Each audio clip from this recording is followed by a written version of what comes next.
और इस बीच एक बड़ी खबर आ रही है जिसको लेकर जबरदस्त बवाल था। जिस गिरफ्तारी को लेकर आखिरकार ये फैसला लिया गया कि रिहाई हो, अब कोर्ट की तरफ से भी उसकी रिहाई की बात कह दी गई है। अजनाला कोर्ट से लवप्रीत की रिहाई का आदेश आ चुका है। कल ही हालांकि पुलिस की तरफ से कहा गया था कि सबूतों का अभाव है, सबूत मिले नहीं, जिसके बाद उसे रिहा किया जाएगा। लेकिन सवाल यही खड़ा होता है कि आखिरकार जब सबूत थे नहीं तो गिरफ्तारी किस आधार पर हुई थी, और अब जब गिरफ्तारी हुई है तो उसके बाद सबूत इकट्ठा क्यों नहीं कर पाए? क्या इन परिस्थितियों के लिए शुभांकर जो कल हमने देखी बैरिकेड तोड़कर जितनी संख्या में लोग आए, क्या पुलिस को इसकी जानकारी नहीं थी कि ऐसा हो सकता है? और अगर ऐसी जानकारी थी तो इंतजाम क्यों नहीं किए गए? क्यों 6 पुलिस वाले घायल हो गए? नहीं, ये डर भी दर्शाता है। ये पंजाब में कानून व्यवस्था क्या बची है उसको लेकर सवाल खड़े करता है, क्योंकि इस तरह से मॉब अगर आती है, पुलिस वालों को पीटती है, हाथों में हथियार लेती है और उसके बाद अंदर एक व्यक्ति को छुड़ाने जाती है, तो ये दर्शाता है कि पंजाब में स्थिति कितनी सेंसिटिव है। और यही वजह है कि आज तमाम लोगों ने होम मिनिस्ट्री से अपील की है कि इसको जल्द से जल्द यहाँ पर अगर कोई खालिस्तानी ताकतें हैं तो न्यूट्रलाइज किया जाए।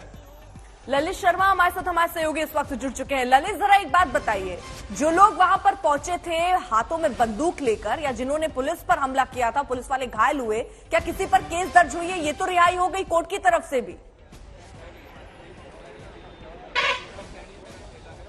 देखिए, अगर हम पिछले कल की बात करें, जिस तरह से पूरा माहौल बना था और जो डंडे चले थे, तलवारें चले थे, उस पूरे मामले के ऊपर अभी पुलिस कुछ भी कहने से बचती हुई नजर आ रही है। फिलहाल इस पूरे मामले के ऊपर है एक एसआईटी का गठन जरूर कर दिया गया है।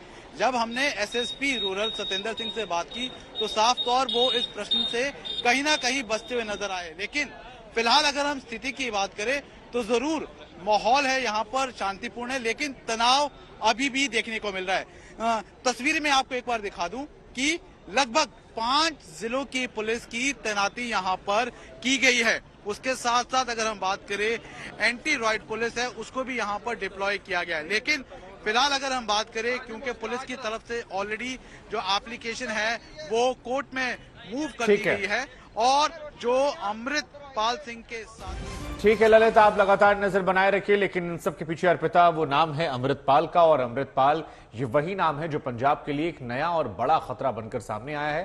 खालिस्तानी ताकतों को यह शख्स एकजुट करने में लगा हुआ है। बिल्कुल, और अमृतपाल का पूरा बायोडेटा हम आपको जरा अब दिखाते हैं।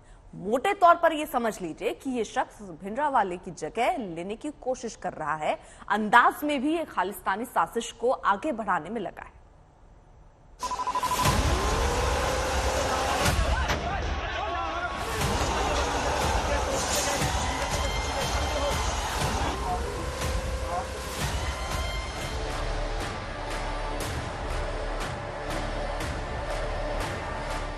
खतरे की चिंगारी सुलगती रही, शोलों में तब्दील होती रही और पंजाब पुलिस सोती रही।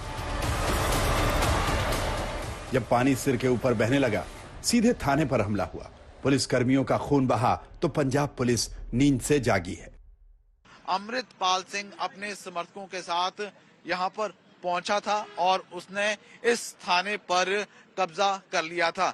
करीबन 6 घंटे तक है यहाँ पर खूब माहौल है वो खराब हुआ था और बाद में पुलिस के साथ बातचीत के बाद उसने इस थाने से वापस चला गया था। आपको बता दें कि यहाँ से थोड़ी दूर ही गुरुद्वारे में अभी भी अमृतपाल जो अपने समर्थकों के साथ अमृत संचार है वो कर रहा है। और कल जिस तरह से पुलिस ने कहा था उनके साथी जो तूफान यानी कि लवप्रीत सिंह है उसे रिहा कर दिया जाएगा, क्योंकि जो लवप्रीत के खिलाफ मामला दर्ज किया गया है वो गलत है और कहीं ना कहीं पॉलिटिकली मोटिवेटेड है।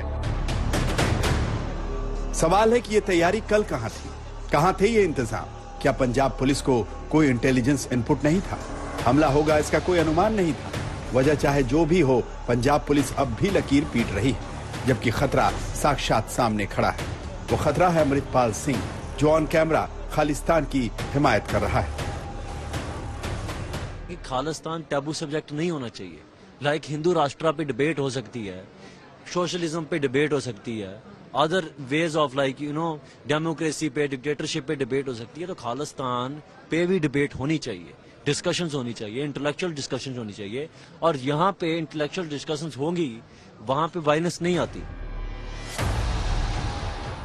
इस अमृतपाल नाम के शख्स को अच्छी तरह से जान लेना जरूरी है। पिछले साल 29 सितंबर को पंजाब के मोगा जिले में एक गांव में आजादी के नारे लगे थे। ये गांव था खालिस्तानी आतंकवादी जरनैल सिंह भिंडरावाले का। अमृतपाल ने उसी दिन भिंडरावाले के गांव में भिंडरावाला के सपने को पूरा करने का ऐलान किया था। वो ऐलान अब खतरे का अलर्ट बनकर डरा रहा है। ने आर्म ट्विस्ट किया है सरकार को या अल्टीमेटम दिया है? It's not it. अगर समर्थकों के बेसिस पे करना होता तो जिस दिन ये हुआ अरेस्ट, मैं उसी दिन आ सकता था यहाँ पे, और मैंने उनको टाइम दिया। दे आस्क्ड टाइम, मैंने उनको बोला मंडे तक आप कर दें, हायर अथॉरिटीज की जांच करें, बिकॉज ये allegations, these allegations are fake. एक मेंटली अनस्टेबल बंदा मेरे पे एलिगेशन लगा रहा है, उसका कोई एविडेंस नहीं है, कोई वीडियो प्रूफ नहीं है, कोई लोकेशंस नहीं है, कुछ भी एविडेंस नहीं है, जो मेरे पे एलिगेशन और 20 बंदों पे और एलिगेशन लगा रहा है। उसके बेसिस पे आपने एफआईआर लॉन्च कर दी और रेड शुरू कर दी। अमृतपाल खालिस्तान की साजिश को आगे बढ़ाने में लगा हुआ है, बिल्कुल भिंडरावाले के अंदाज में। इसने अपना लुक बदल लिया है, हूबहू भिंडरावाले की तरह दिखने लगा है। वही दाढ़ी, वही पगड़ी, फर्क सिर्फ इतना कि ये पंजाबी के साथ साथ धड़ल्ले से अंग्रेजी भी बोलता है, लेकिन बातें भिंडरावाले के स्टाइल में ही करता है। अमृतपाल सिंह पिछले 6 साल से दुबई में था। पिछले साल ही सितंबर के महीने में भारत आया है। इसने हाल ही में वारिस पंजाब दे नाम के एक संगठन का प्रमुख बनाया गया है। इस संगठन की नींव दीप सिद्धू नाम के व्यक्ति ने रखी थी।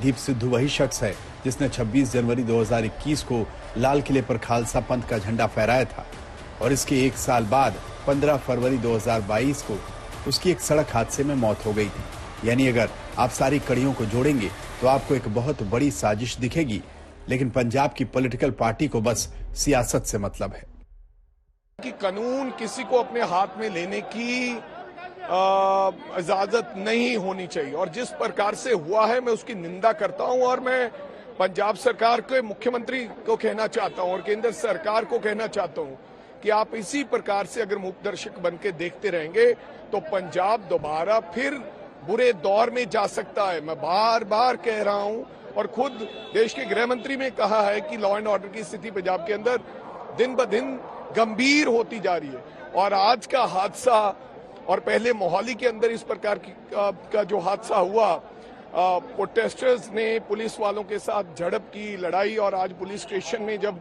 गुरुद्वारा साहब में गुरु ग्रंथ साहब महाराज जी को लेकर जाना, मैं समझता हूं, मैं उसकी निंदा करता हूं। ऐसा नहीं करना चाहिए, और जिन लोगों ने भी कानून अपने हाथ में लेने की कोशिश की है उनके ऊपर कड़ी से कड़ी कार्रवाई करनी चाहिए। आज क्या था? आज इन्वेस्ट पंजाब था जी। देश भर के दुनिया में वक्त देशों के लोग आए हुए थे, तो ये इस तरह का मैसेज जाना लगता नहीं आपको? तो आज ही क्यों जे कट रहे हैं? सजे सोचियो ना, पंजाब के विकास में जो लोग जो ताकतें पंजाब को विकास को डकना चाहती है, वो ऐसे ऐसे करते रहते हैं, हथकंडे बरते रहते हैं। पर सर, लोगों ने बहुत बड़ा मैंडेट दिया, और मैं आपको बताऊंगा कि जो मर्जी कर लो, भगवंत मान की सरकार पंजाब में जो लोगों के लिए प्रोग्राम बनाया, पंजाब को रंगला पंजाब बनाएंगे, कोई ऐसी बात नहीं है, समझते।